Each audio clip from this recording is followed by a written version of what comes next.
Hello everyone, welcome back to my channel. Thank you so much for watching. My name is Dr. Ritu Dayma. आज हम बात करेंगे Kent repertory के बारे में। ये वीडियो केंट रेपर्टरी की कुछ इंपॉर्टेंट कंसेप्ट्स के बारे में होने वाली है, जैसे इसका फंडामेंटल कंसेप्ट क्या है, डॉक्टर केंट ने ये रेपर्टरी क्यों बनाई, उनकी मदद किन किन लोगों ने की, उनके इंस्पिरेशन कौन से डॉक्टर्स थे, इस रेपर्टरी में सबसे बड़ा चैप्टर कौन सा है, मिसप्लेस रूब्रिक्स कौन से हैं, और ऐसी बहुत सारी बातें इस वीडियो में मैं आपसे शेयर करने वाली हूँ।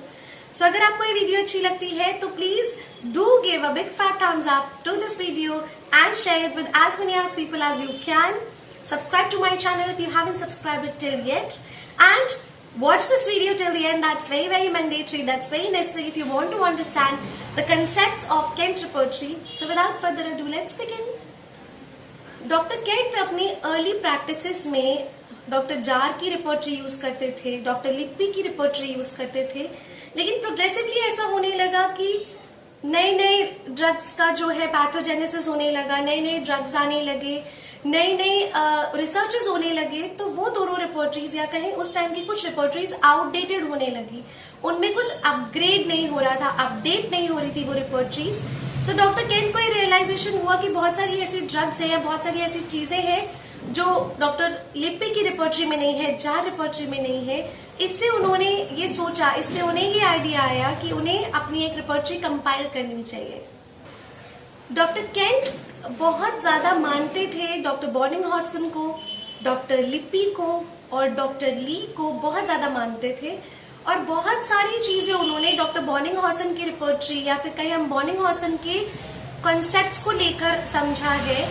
उन्होंने हर चीज एक्सेप्ट की, डॉक्टर बॉर्निंघहॉसन की हर कंसेप्ट को बहुत पसंद किया, एक्सेप्ट किया, सिवाय जो ग्रैंड जनरलाइजेशन का कंसेप्ट है, जो कि मैं आपको बता दूं डॉक्टर बॉर्निंघहॉसन की जो रिपर्टरी है या कहीं डॉक्टर बॉर्निंघहॉसन की कोई भी किताब है, उसमें ग्रैंड जनरलाइजेशन या फिर जनरल सिम्टम्स को सबसे ज्यादा इंपॉर्टेंस दी गई है.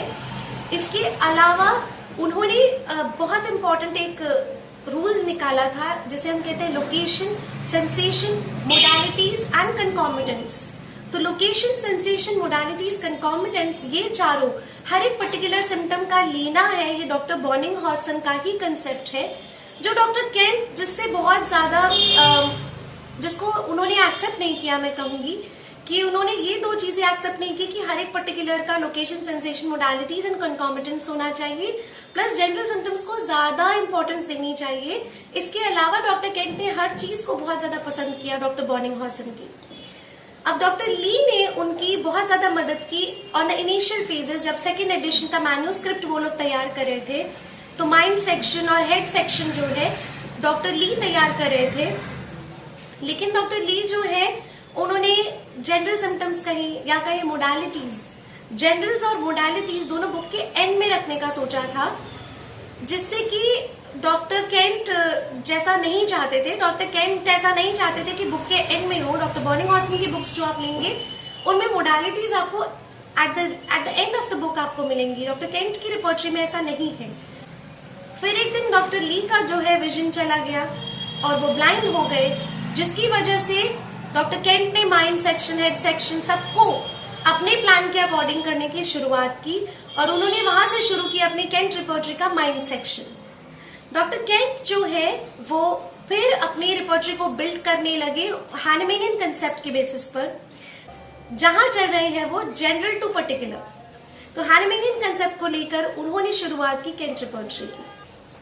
डॉक्टर केंट की जो रिपर्टरी है उसमें बहुत इंपॉर्टेंट जो इम्पोर्टेंस उन्होंने दी है, सबसे पहले प्राइम इंपॉर्टेंस उन्होंने दी है मेंटल सिम्टम्स को, जिसे हम कहें मेंटल जनरल्स.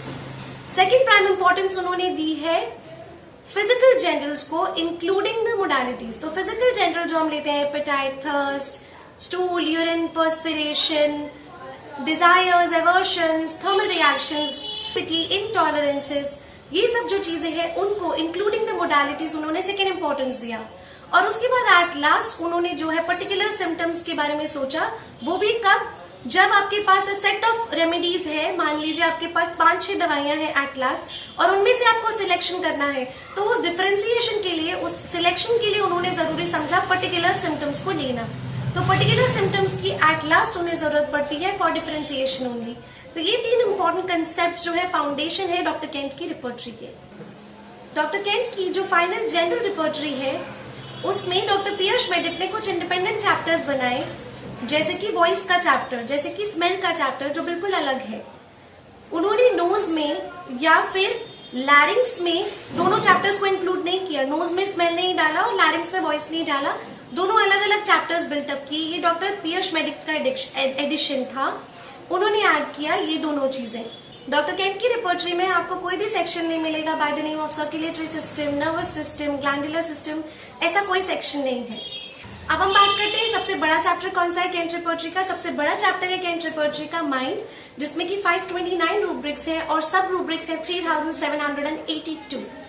इसके अलावा अगर हम बात करें मिसप्लेस्ड रूब्रिक्स के बारे में, तो मिसप्लेस्ड रूब्रिक्स जो है वो आपको मिलेंगे साइनस, जो है साइनस नोज में और फेस में दोनों में है। अगर ईसोफेगस की बात करें तो ईसोफेगस आपको थ्रोट चैप्टर में मिलता है, सर्कुलेटरी सिस्टम चेस्ट में मिलते हैं उसके सिर्फ। तो इस तरह से ये मिसप्लेस्ड रूब्रिक्स है, इनको अपनी जगह पर करेक्ट सेक्शन में नहीं है।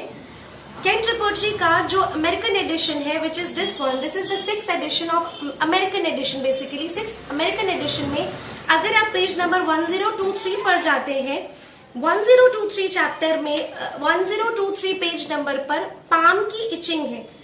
पाम की itching, if you have the book you can just check that out.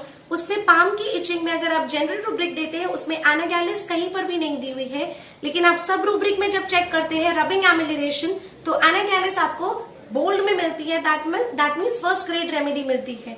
ये थोड़ा सा जैसे कहें कि ये थोड़ा सा अलग है।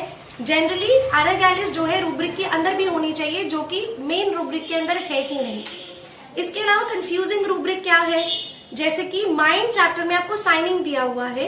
साइन जो है वो पेज नंबर 80 आप चेक कर सकते हैं, वो होना चाहिए रेस्पिरेशन चैप्टर में और वो माइंड में दिया हुआ है, पता नहीं क्यों माइंड में दिया है। बट साइन जो है, जो कि गहरी जो सांस लेते हैं, गहरी जो सांस लेते हैं वो साइन होता है, वो रेस्पिरेटरी में होने की जगह माइंड में है।